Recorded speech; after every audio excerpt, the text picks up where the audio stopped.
رب اشرح لي صدري ويسر لي أمري واحلل عقدة من لساني يفقه قولي. بسم الله والحمد لله والصلاة والسلام على رسول الله. This is your brother Burhan once again. In this short clip today, I will be discussing about Somalia's piracy.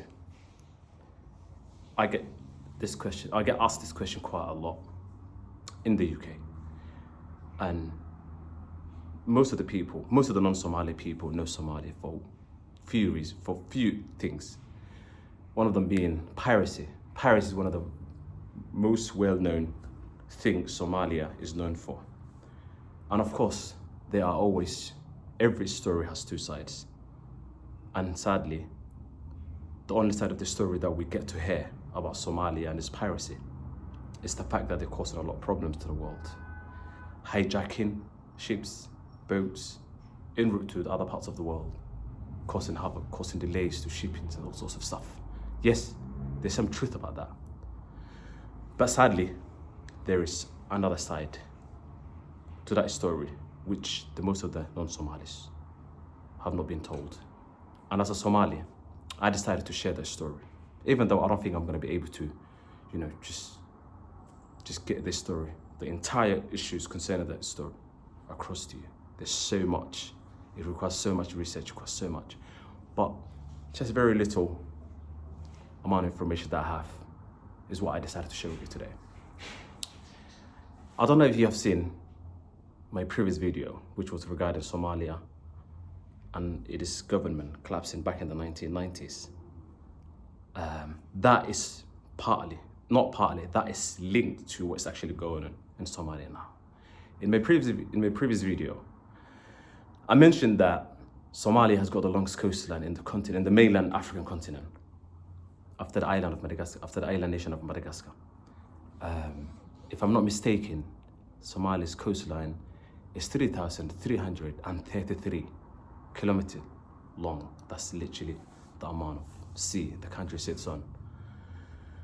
And as we know, probably most of you who are watching me don't know about this, but as I previously mentioned in my video, Somalia's central government collapsed in 1991. I'm not going to get back into the reasons why it collapsed on that. It's partly to do with the foreign meddling and foreign nations meddling in Somalia's internal politics and propping up rebels, which eventually toppled the central government that existed in the country, which had strong naval presence in this vast ocean, which protected the waters and Somalia territorial waters and exclusive economic zones. Sadly, that government collapsed and the country fell into chaos. The naval forces that once protected Somalia's waters vanished. And as a result, this vast coast of Somalia has become ungoverned. And after that, a lot of foreign countries use this vast coastline, a place that they exploit. And according to research in the United Nations, I'm going to share with you a report that is actually put forth by United Nations. And if you bear with me, and I quote, since the early 1990s, after the Somali government collapsed, the UN Environmental Programme and other sources have reported that Somalia's long remote coastline was used as an illegal dumping ground for hazardous waste. So all the foreign countries across the globe, European and Asian countries and all across the globe, they would just come here and just dump their waste, nuclear waste and all sorts of hazardous stuff. So some of the stuff that have been reported in the UN report here includes uranium and radioactive waste has been dumped in Somalia's waters. Heavy metals such as lead, cadmium and mercury, industrial chemical and hospital waste. Most of this was dumped in barrels and containers along the coast. In 2004, Indian Ocean tsunami is widely reported to have disturbed and it scattered those buried or submerged waste containers, causing them to wash up on the beaches in northern Somalia, an area semi-autonomous region of Puntland in northeastern Somalia. Containers were found on the coast after the disaster. Some community health complaints after the tsunami. Unusual illnesses were described as symptoms consistent with exposure to toxic substances. So, as I've reported, as I've just shared with you already, so this country, due to the absence of Somali naval forces, this land is being used as a dumping ground. All countries would just would dump their waste there. And it's not only that. In 2020, US, and I quote again, in 2020, UN Security Council expresses serious concerns on foreign boats depleting fish stocks in Somalia. It's not only that countries are dumping their nuclear waste and all sorts of waste in Somalia's waters. They're also exploiting the resources that are in Somalia's waters. They're basically depleting the fish stocks in Somalia, starving local communities, harvesting marine lives in large quantities. As you could imagine, there's a long coast. There's a lot of communities whose livelihoods depend on the sea, and they were being staffed, and they still continue to be staffed by foreign companies, foreign basically ships and illegal trawlers. They are very well equipped. They're well equipped. They're armed to the teeth, and they fire up on the local fishermen. They still. When the Somali fishermen leave their fishing in the sea, they come and take their stuff. And once these fishermen go back to the sea and try to collect what they've caught, they get fired upon, and these people are heavily equipped.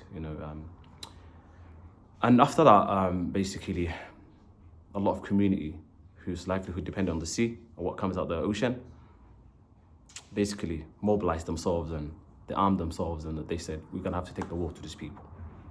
They've captured some of the illegal poachers, and they held them on ransom. It's born out of resentment and anger. And after that, it trended. It became it has become a lucrative business. A lot of people were being captured, taken to inland, held for ransom, and eventually became a business. And due to the fact that, due to the high unemployment in the country, due to the absence of government, a lot of people who are poverty-stricken, sought their livelihoods by going out to the sea and catching these people and making livelihoods from there, which is terrible. I don't condone it. It's terrible. It shouldn't be the case, and people should not be held ransom. But at the same time, those people who are actually exploiting the Somalis' vast coast, illegal fishing and harvesting in large quantities, these people should be held accountable. And as a result, the piracy has risen from the resentment of the local communities and people as far as inland travelers start flocking into the shorelines and just taking arms and chasing these people around, capturing them, holding them for ransom, and that. It ended up in a wide-scale piracy, and that's how it just made up to the international news outlets. And from there on, that had impact on the world global shipping lanes, and the Western powers start mobilizing coalition forces, naval coalition forces to basically tackle these guys, these Somali pirates, which were born out of the local resentments, and eventually these people were the local pirates, the pirates that were operating in the Somali waters, and were actually they were destroyed, and they were some of them captured and brought to accountability, and then that declined drastically. But one thing didn't end. The illegal fishing that existed in Somalia ever since the collapse of Somalia's government in the 1990s is actually continuing as of now. There is a report aired on Al Jazeera, recent report that's been aired by Al Jazeera, 27 November 2024, and I quote, illegal fishing continues to exist in Somalia as of 27 November 2024. Foreign trawlers are exploiting the ungoverned Somali's waters, depleting fish, and to a certain extent, actually extincting the what do you call it, rare species such as the yellowfin tuna, which is rare, and it was actually it was prohibited for a large quantity of that particular species, yellowfin tuna, to be harvested in large quantities. It was not allowed, and now due to the fact that there is no marine laws, there's no marine laws in place. You know, anyone can just come around and just do as they wish. And so yeah, they're depleting marine lives, marine resources, which could have sustained the Somalis' local communities. Unfortunately, that continues as of now. End of quote. So this stuff that we always hear about Somalia and its piracy was not something that just happened for no reason out of the blue. She was not born out of the blue. There was a reason behind it, and the story behind it was the one that I've just shared with you. Even though I haven't actually put so much time into it, but that is very little I know. Instead, industrial trawlers draining Somali's blue economy. Millions worth of catch from Somali waters is taking place as we speak now. And these naval forces, these coalition naval forces that's being put in place, that are basically heavily armed ships from the Western powers, they're not stopping these foreign illegal trawlers that are actually harvesting Somali's marine lives, starving the local communities. They have not done anything about it. And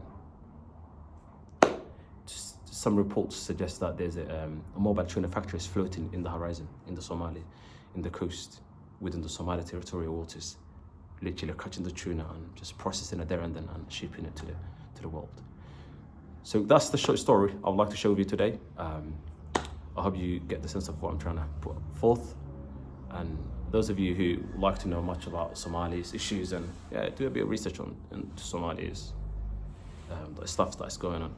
The Somali government is trying to prop up the naval forces now, and trying to, like, even though it's very small, but they're trying to tackle these issues at the moment. Small, fragile government, but hopefully we're going to get there, and eventually we're going to just bring this to an end at some point. Thanks so much for watching.